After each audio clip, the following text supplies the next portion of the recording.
Are you guys ready for all the tea about moving to New York City?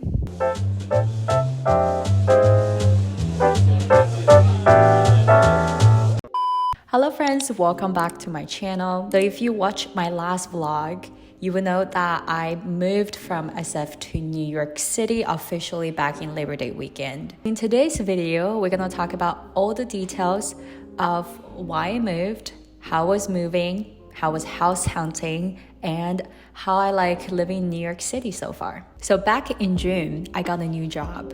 It is definitely what I want to pursue. However, my company doesn't really have an office in California, so I was given 3 options for relocation: Boston, Chicago, or New York City. Living in New York City in my 20s has always been a dream of mine, and I knew that I really wanted to happen. However, as I'm settling into SF, creating my own friend group, having a routine, even finding something else other than my day-to-day job that I'm passionate about, like teaching Legree. If it were not because of this opportunity and I had to move, the move may actually never happen. So the immediate stressful part after I decided that I'm gonna move is house hunting. Because my SF lease was supposed to end at the end of August, we decided that we're gonna move to New York City at the beginning of September. Our friend recommended Street Easy. Apparently it is the most used house hunting app for New York City apartments and condos. We hop on Street Easy back in June to do some initial screening. Everything on the app were on the market at that moment, asked you to move in as soon as possible or within a week or 2. So apartments with a moving date in September did not become available on Street Easy until I would say 2 or 3 weeks before September. That really stressed me out. It is me, my boyfriend, and a friend looking for a 2-bedroom and 2-bathroom together. So the good thing about looking with multiple people is that it really brings down your rent per person. However, it's tricky because everyone has their ideal living condition and they all have different criteria. So it took us a little bit to navigate everyone's likes and dislikes and try to find the balance. But overall, I'm super grateful that my housemates are very flexible and accommodating. With New York apartments, that's unlike the rest of the country, is that they have something called a broker fee. Usually is a whole month rent. It's just crazy. And then their application fees are also very expensive. That's why we were very careful with the amount of applications that we want to fill out. But as the day get closer and closer to our moving day, I just started panic, and then we all together just agreed that we're just gonna mass apply. A pro tip here, really try to go to open house. Walk around and see if you can imagine yourself living there. I did not do that with my SF apartment. That's why I did not feel the need to fly all the way here. The flights are expensive, it's a long flight, and we also have doors. So there are a lot of restrictions on our mobility, and our housemate was in Europe at the time. So we couldn't physically be here to go to open house, but fortunately enough, we have friends here who were willing to go to open houses on our behalf.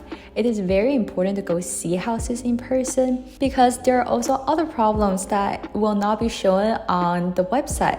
For example, rat problem and roaches problems. If you are looking to live in a luxury apartment, I really recommend reading their Google reviews from their tenants. Those are super helpful. We didn't even dare thinking that we're gonna get this place because our friends said that around 40 people toured this place at the same time. Another pro tip here is to really move fast. On August 23rd, we finally got the lease and we signed. Even though the apartment hunting process sounded really smooth until this point, it is not all rainbows and bubbles. You gotta keep watching. Now we have an apartment, we need to start packing and cleaning up our SF apartment. I have had my furnitures for around 4 years. That's why I decided to not bring any furniture with me. The house is a mess. I've been sleeping on the mattress topper for the past, just one night and tonight, I guess. And wow, it's so empty now. I did look into moving services and the price is just insane. I feel like I do not have valuable items that is worth the service. So I just decided to sell everything on Marketplace and get new things here. And that actually saved a lot of the hustles for moving. All we had left are personal items to pack, and I do really recommend Lugless. It is probably the cheapest shipping services that I found. We had a total of 8 boxes among me, my boyfriend, and Dory. Of course, most of the boxes are mine. We paid $478.75 to ship 8 boxes from San Francisco to New York. However, in order to enjoy this very reasonable price, you do have to ship all your boxes at least a week before the date that you want them to arrive. I do want to point out one thing with Lugless. So even though the price is nice and stuff, and they actually did arrive on time, if not early, the boxes are kind of damaged when they arrive, and they use unerasable markers on my suitcase. And then time comes to 4 to 5 days before our departure time. We got this email from our broker saying that we won't have gas in our apartment for the first 2 weeks. They gave us the option of delaying our moving date. However, at that point, we already had our whole life packed and shipped to that apartment, so we have to go. We negotiated with the landlord and got a prorated rate for our first month rent. Everything was set and ready, and it was time to finally hop on that plane and go into the Big Apple. We had 2 carry-on suitcases packed with essentials in case our boxes are not delivered on time. Dory actually had to fly cargo because he exceeded the size to be in cabin. Here, I would recommend Alaska if you are flying your pets in cargo, because the whole process was very smooth, and they actually give you a card once your pet is safely secured in the cargo section. The real housing drama started when we came to the apartment. The broker waited for us at the apartment to hand us the key. The first thing that I realized once I stepped into the apartment, the paint smell is so strong that I was literally having trouble breathing. So a little background about this unit.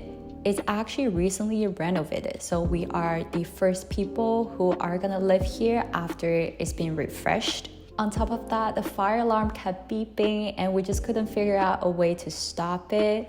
We went to the terrace and we saw beer can and White Claw cans just laying there, and the bathrooms are dirty. And the worst of all is that we didn't have water. Because we arrived on Sunday at 5 p.m., there's little to nothing that even the broker can do for us. So he promised that someone would swing by the next day to check on everything and at least make sure that the fire alarm doesn't beep. And there was also some cleaning people to clean the whole apartment again. We're super fortunate that we have friends in New York who took us in for the night because the apartment was just really inhabitable. And then the next day we came back, we waited for the whole day and no one showed up because it was Labor Day. It definitely makes sense, no one should work on Labor Day. However, we were kind of promised that someone would come to help us, so it was very disappointing.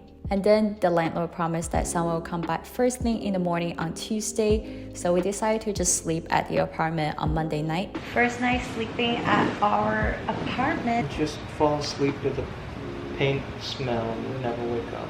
Yeah, just be intoxicated. Doing great. Great. Without any water, we actually had to Uber to a friend's parents' place to shower on Monday night and Uber back because we couldn't walk or else we'll get sweaty again. And we had to brush our teeth and use the bathroom at the local cafe on Tuesday morning. Fortunately, workers came on Tuesday to fix everything. We got water.